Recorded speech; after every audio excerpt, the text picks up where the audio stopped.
क्या दोस्तों, welcome back to MS Excel course part 33। And आज अभी अपन सीखने वाले टेक्स्ट रिबन और सिंबल्स रिबन के बारे में। तो टेक्स्ट सिंबल में सबसे पहला ऑप्शन अपने पास आता है टेक्स्ट बॉक्स। इस टेक्स्ट बॉक्स को जैसे अपन पुट करते हैं तो इस टेक्स्ट बॉक्स के अंदर जो भी चीजें अपन यहाँ पे टाइप करना चाहें वो अपन टाइप कर सकते हैं। और साथ ही साथ अगर अपन चाहें तो उस टेक्स्ट का फॉन्ट वगैरह जैसा भी अपने को रखना है और जो भी साइज का रखना है वो अपन अपने हिसाब से रख सकते हैं। और इसको अपन यहीं पे बोल्ड, इटैलिक और अंडरलाइन जो भी अपन देना चाहे वो दे सकते हैं। और इसके बाद जैसा अपन को इसको अलाइन करना है वो भी अपन इसको कर सकते हैं। और अलाइन करने के बाद अपन जैसे शेप फॉर्मेट में जाते हैं तो ये जो आउटसाइडिंग शेप है इस शेप को भी अपन अपने हिसाब से फॉर्मेट कर सकते हैं। और शेप के आउटलाइन इफेक्ट्स जो भी अपन जैसा भी देना चाहते हैं वो अपन एज ऑलवेज दे सकते हैं। और यहाँ पे अगर अपन चाहे तो टेक्स्ट के भी फिल, टेक्स्ट के आउटलाइन और टेक्स्ट के इफेक्ट्स को भी अपने हिसाब से चेंज कर सकते हैं। यहाँ पे अगर अपन चाहे तो इसके अलाइनमेंट को प्रॉपर और देख सकते हैं।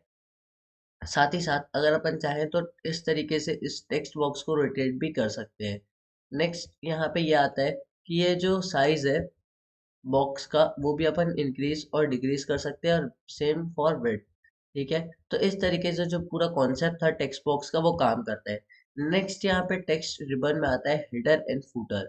हेडर एंड फूटर अपन सीखेंगे थोड़ा सा बाद में, अभी के लिए इसको अनडू कर देते हैं।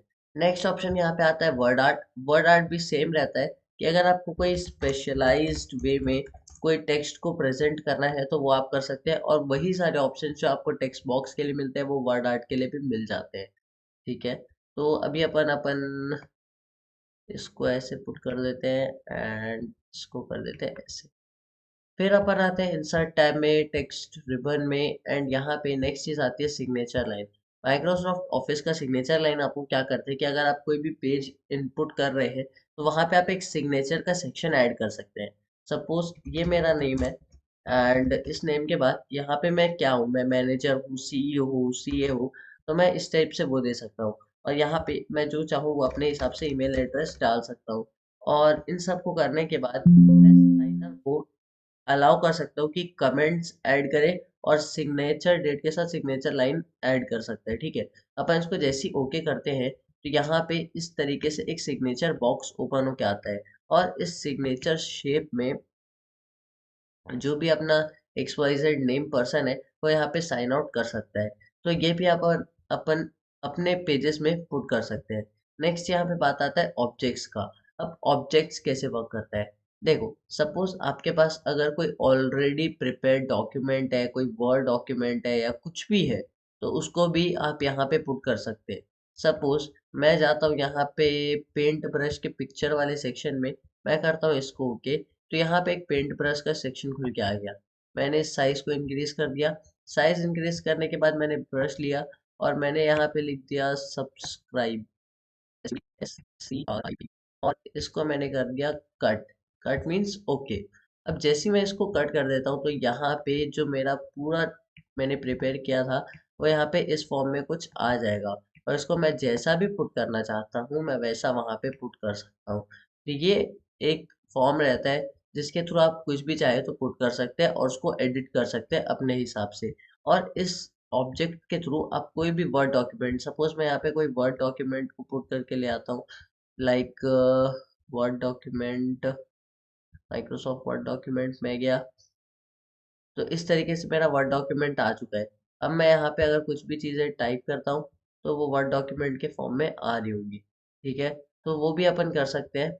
ये देखो ये जो पेज है ये वर्ड डॉक्यूमेंट का पेज है।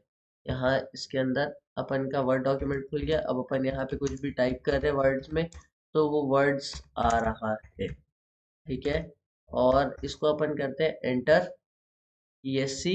अब देखो इसको भी मैं ऐसे अपने हिसाब से एडिट वगैरह कर सकता हूँ। तो ये बात थी।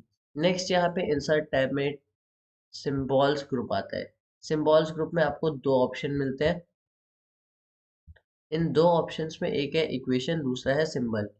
अब इक्वेशन और सिंबल को देखने के लिए इक्वेशन पहले अपन देखते हैं। तो इक्वेशंस में बेसिकली आप अगर चाहे तो इस टाइप से कोई भी मैथ्स के formulas, Pythagoras theorem, quadratic formula, area of circle, trigonometric identity, scalar expansion, ऐसे कुछ भी यहाँ पे अपने हिसाब से पुट कर सकते हैं। साथ ही अगर आप चाहें तो इस इक्वेशन के ऑप्शन के थ्रू अपने हिसाब से कोई भी एक इक्वेशन यहाँ पे लिख के आप पुट कर सकते हैं। सपोज मैंने यहाँ पे लिखा एक्स स्क्वायर, तो ये मेरा इक्वेशन बन गया plus 2x Y plus Y square. तो इस टाइप से आप कुछ भी अपने हिसाब से एक फॉर्मूला वगैरह पुट कर सकते हैं और इसको जस्ट आपको इंसर्ट करना है। इंसर्ट करने के बाद ये फॉर्मूला यहाँ पे आ गया और आपको अब जहाँ पे भी इसको लगाना है वहाँ पे आप लगा सकते हैं। Size, width, height, shape, format जो देना है वो आप दे सकते हैं। इस तरीके से ये जो इक्वेशन का पहला चीज था वो वर्क करता है। नेक्स्ट यहाँ पे आता है, अगर आपको कोई प्रोफेशनल सिम्बॉल्स वगैरह पुट करने हैं तो ये सिम्बॉल्स, बेसिक मैथ्स के सिम्बॉल आप यहाँ पुट कर सकते हैं। आप कोई भी ग्रीक लेटर्स यहाँ पे पुट कर सकते हैं, लेटर जैसे सिंबल्स यहाँ पे पुट कर सकते हैं। कोई भी operators like basic n-ary operators, binary operators, relational operators, ये सारी चीज़ें आप यहाँ पे पुट कर सकते हैं। कोई एरो अगर आपको पुट करना है इस टाइप का तो वो आप कर सकते हैं। अगर आपको कोई नेगेटिव रिलेशंस वगैरह दिखाने हैं तो वो आप यहाँ पे पुट कर सकते हैं। और ज्योमेट्री के कुछ आइटम्स पे आप पुट कर सकते हैं। ठीक है। अभी यहाँ पे आप अगर चाहें तो फ्रैक्शन के फॉर्म में कोई भी चीज पुट कर सकते हैं। जैसे आपको फ्रैक्शन देना है एंड अपॉन में 7/8 और ऐसा टाइप का आप दे के वो कर सकते हैं। फिर यहाँ पे आता है सुपरस्क्रिप्ट सब्सक्रिप्ट, अगर आप देना चाहें radical, integral, large operators, bracket, function, accents, operator, matrix और जो भी आप यहाँ पे पुट करना चाहें वो आप कर सकते हैं। नेक्स्ट यहाँ पे इंसर्ट टैब में जो चीज़ है वो है सिम्बॉल्स। इस तरीके से आप कोई भी सिंबल, कोई भी स्पेशल कैरेक्टर्स यहाँ पे पुट कर सकते हैं। अभी आप जैसे करेंसी सिंबल्स दिख रहे हैं, यहाँ पे सुपरस्क्रिप्ट है, जनरल पंक्चुएशन है, ग्रीक स्टैंडर्ड है, लैटिन एक्सटेंडेड है, कोई भी और कुछ किसी भी टाइप का अगर आपको पुट करना है, नॉर्मल टेक्स्ट हो गया या फिर कोई और फॉन्ट का है या कोई स्पेशल कैरेक्टर्स वगैरह यहाँ पे है, तो वो सारी चीज़ें आप यहाँ पे पुट करके देख सकते हैं अपने हिसाब से। ठीक है। तो ये था all about text and symbols ribbon. अब टेक्स्ट रिबन में एक चीज जो लास्ट अपने पास बच जाती है एंड वो है हेडर एंड फूटर। अब जैसे अपन हेडर एंड फूटर अप्लाई करते हैं तो यहाँ पे अपन पेज, जो अपना पर्टिकुलर पेज है उसके हेड्स में और उसके फूटर में अपन कुछ डाल सकते हैं। सपोज यहाँ पे मेरा हेडर आ जाएगा मेरे कंपनी का नेम। अब यहाँ पे मैं हेडर एंड फूटर में आता हूँ और मैं यहाँ पे डाल देता हूँ डेट, आज की जो भी डेट रहेगी वो यहाँ पे आ जाएगी। फिर यहाँ पे मैं डाल देता हूँ करेंट टाइम, जो भी अभी का टाइम होगा वो यहाँ पे आ जाएगा कुछ इस तरीके से। और फिर मैं यहाँ पे ऐड करने जाता हूँ फूटर, तो फूटर में यहाँ पे अभी नंबर ऑफ पेजेस आ जाएंगे टोटल। यहाँ पे आ जाएगा अपना पेज नंबर ऑफ व्हाट जो भी रहेगा। और यहाँ पे अपन शीट का नेम पुट कर देते हैं और यहाँ पे अपन फाइल नेम पुट कर देते हैं। तो इस तरीके से आप जो भी पुट करना चाहते हैं अपने हेडर या फूटर के फॉर्म में वो आप पुट कर सकते हैं। और जब आप इसको प्रिंट करने जाएंगे पेज को तो ये हेडर, ये फूटर इस हिसाब से प्रेजेंट होके आ रहा होगा। ठीक है। तो ये सब बातें थी अबाउट इंसर्ट टैब में टेक्स्ट एंड सिंबल्स के बारे में। ठीक है। तो दोस्तों बस यार इस कोर्स के आज के पार्ट में बस इतना ही। उम्मीद है आपको सब कुछ समझा होगा बॉक्स और सिंबल्स ग्रुप के बारे में। मैं मिलूंगा आपसे नेक्स्ट पार्ट में, तब तक के लिए keep watching, keep learning and